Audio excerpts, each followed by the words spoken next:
সকলোলৈ বাপতি সাহোন কাতি বিহুৰ শুভেচ্ছা জনালোঁ। তুলসীৰ তলৰ চাকি পোহৰে সকলোৰে জীৱনলৈ সুখ শান্তি সমৃদ্ধি কঢ়িয়াই আনক।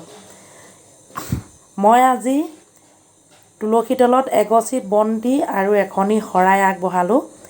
অকণমান আপোনালোকৰ মাজত শ্বেয়াৰ কৰিছোঁ কাতি বিহুৰ উপলক্ষে। বিহু বুলিলে আমাৰ অসমীয়া দেহ মন এনেও 7খন 8খন হয়। সেয়েহে কাতি বিহু হিচাপে পালন কৰোঁ আমাৰ পৰম্পৰা ৰাখি তুলসী তলত এগছি বন্তি আৰু এখনি শৰাই আগবঢ়াইছোঁ। ভগৱানে যাতে এই চাকি পোহৰে সকলো অমংগলবিলাক দূৰ কৰে তাকে কামনা কৰিলোঁ।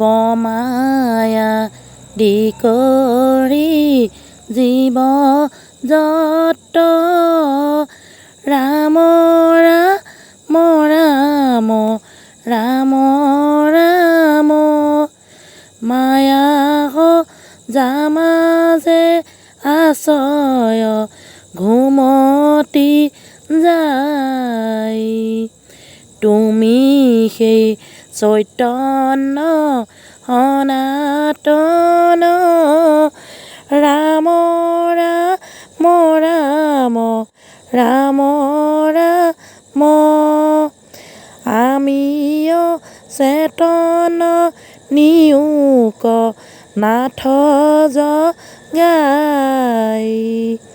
ক্ষুদ্ৰ সুখে বহু আশা কৰি ভৱকূপে জীৱ আছে পৰি কালংহৰ বেদক কি হৰিল চেতন তাৰ মুখ্য ৰূপে তজু বাক্য মিত্ৰ কৃপাৰে সিঞ্চিয়া প্ৰতিনিত্য দয়াময় কৃষ্ণ কৰিও মোক উদ্ধাৰ সৰুবৰজ্ঞাহে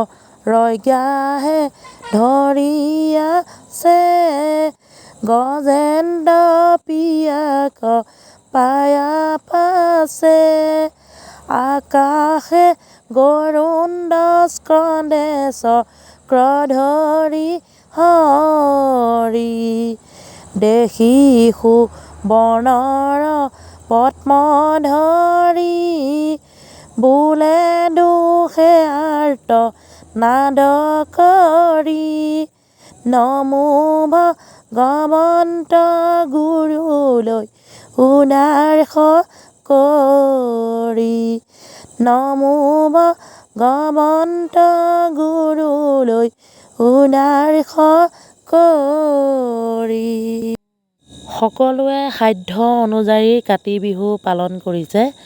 মইনো কেনেকৈ পালন কৰিলোঁ আপোনালোকক অকণমান দেখুৱাই দিলোঁ।